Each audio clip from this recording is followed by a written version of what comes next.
Assalamualaikum warahmatullahi wabarakatuh. Kami dari kelompok 1 akan memaparkan materi dari mata kuliah fonologi. Sebelumnya anggota kelompok kami Ayu Putri Lestari, Adistia Aulia Salma, Inka Putri Suryani, Muhammad Jafar Hanan, dan Febriana Visya Vinka. Kami akan memaparkan fonemik.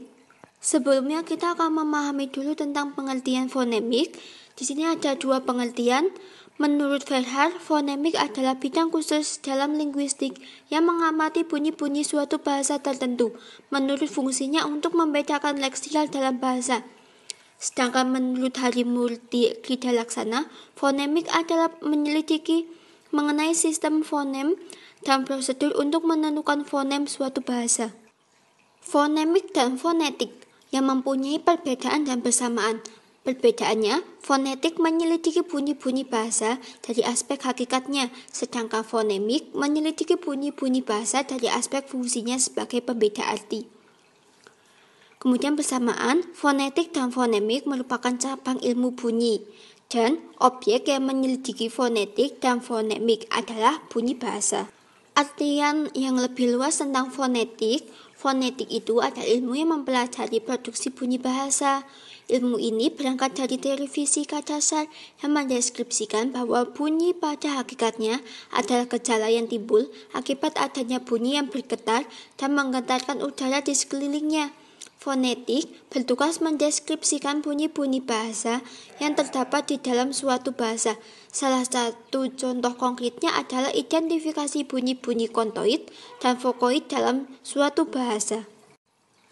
Kemudian artian fonemik yang lebih luas yang merupakan ilmu yang mempelajari fungsi bunyi bahasa sebagai pembeda makna. Pada dasarnya, setiap kata atau kalimat yang diucapkan manusia itu berupa runtutan bunyi bahasa.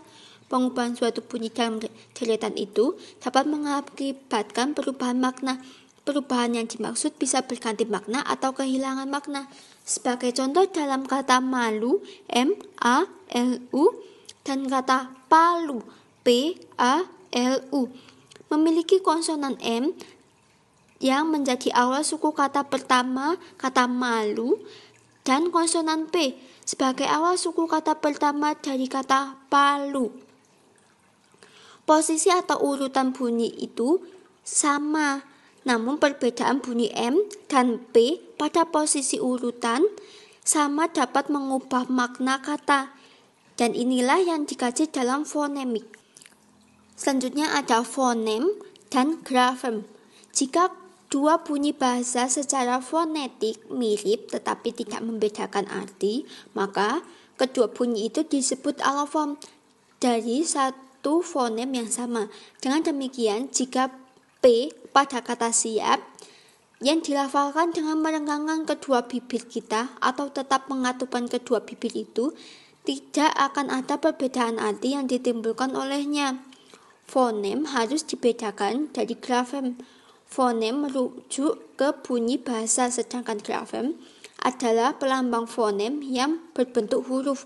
Tidak mustahil bahwa keduanya kelihatan tidak mempunyai perbedaan, seperti kata pagi yang terdiri dari 4 grafem atau huruf P, A, G, I, dan kebetulan terdiri atas 4 fonem pula, yakni P, A, G, dan I.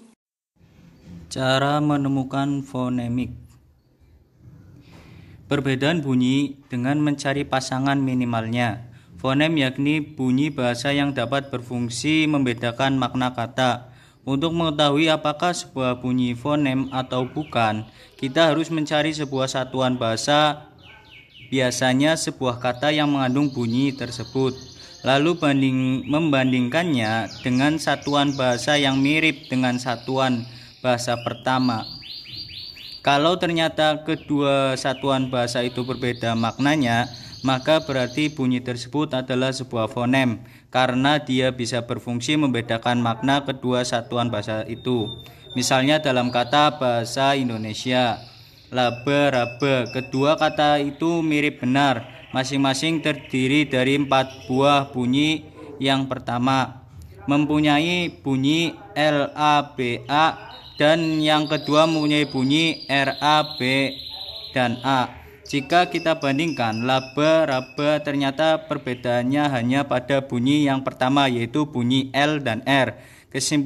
Kesimpulannya bahwa bunyi L dan R adalah dua buah fonem yang berbeda dalam bahasa Indonesia. Dari kedua buah kata yang mirip disebut kata-kata yang berkontras minimal pair.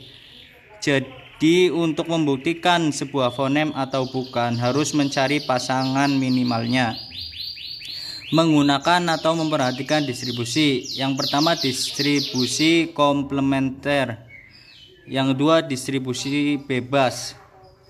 Yang dimaksud dengan distribusi komplementer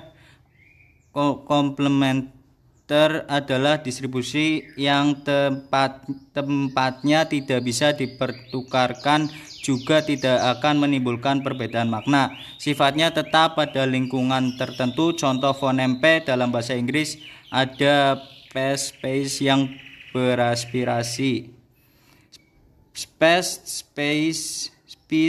yang tidak beraspirasi, map yang tidak diletupkan. Cara mengklasifikasikan bunyi pada fonetik. Cara menentukan mengklasifikasi fonem yang lain dengan cara mengklasifikasikan bunyi pada fonetik, yakni perhatian unsur suprasegmental, ada bunyi vokal dan konsonan. Bedanya kalau bunyi-bunyi vokal ada konsonan ini agak terbatas, sebab hanya bunyi yang membedakan makna saja yang dapat menjadi fonem. Itu pun hanya tertentu saja. Fonem segmental yaitu fonem yang berupa bunyi yang didapat sebagai hasil segmentasi terhadap ujaran arus ujaran.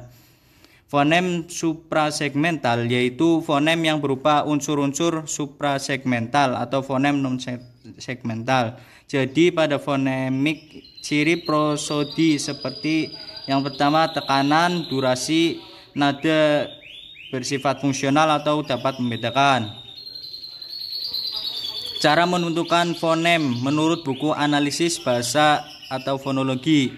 Memperhatikan fungsi pembeda, pasangan minimal, beban fungsional, ekafonem, duifonem, dan alofonemis. 1. Pasangan minimal dan beban fungsional. Suatu bunyi yang mempunyai fungsi untuk membedakan kata dapat diidentifikasi dengan cara mencari dan membandingkannya dengan pasangan minimal. Perbedaan minimal tersebut biasanya selalu terdapat dalam kata sebagai konstituen, yaitu suatu bagian ujaran. Misalnya lupa dan rupa merupakan kata yang jelas berbeda sebagai kata. Dari sudut bunyi, perbedaan tersebut terdapat dalam perbedaan suatu bunyi saja dalam masing-masing kata itu, yaitu L dan R. Maka kedua fonem itu dalam bahasa Indonesia berbeda secara fungsional. Dalam arti tadi, dengan kata lain, fonem L dan R merupakan fonem-fonem yang berbeda dalam bahasa Indonesia. Pasangan minimal seperangkat kata yang sama kecuali dalam hal satu bunyi saja. Penafsiran ekafonem dan penafsiran duifonem kadang akan menemukan kesulitan khusus, misalnya apakah harus kita tafsirkan bunyi dengan Britge pada kata bahasa Inggris Britge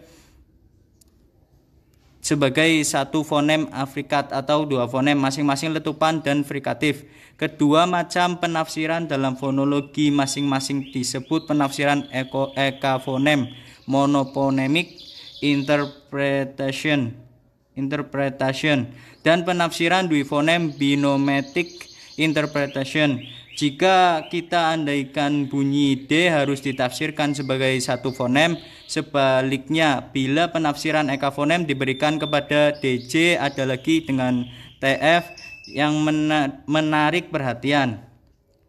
Dalam hal TF duifonem lah yang paling tepat karena beban fungsionalnya dari oposisi T, I tinggi sekali, Y Tears sama dengan sip, tip sama dengan fish, fit sama dengan F.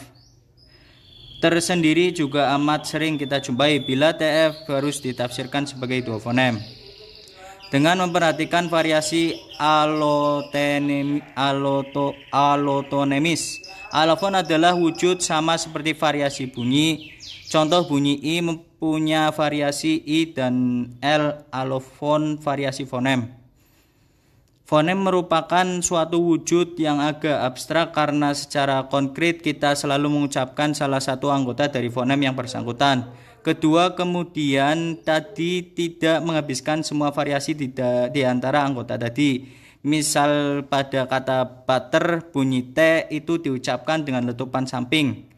Lain lagi bunyi T sesudah bunyi B. Alofon sama dengan salah satu wujud konkret mengucapkan sesuatu fonem bahwa di antara alofon dari satu fonem kita tidak bisa mengucapkan salah satu semau-maunya. Yang mana di antara alofon yang harus dipakai tergantung dari bunyi apa yang berdekatan pada fonem. Jadi alofon yang mana dipilih ditentukan oleh lingkungan, environment alofon tersebut. Variasi alofonis termasuk fonologi karena menyangkut kemungkinan konkret terwujudnya pengucapan dari suatu fonem. Terima kasih.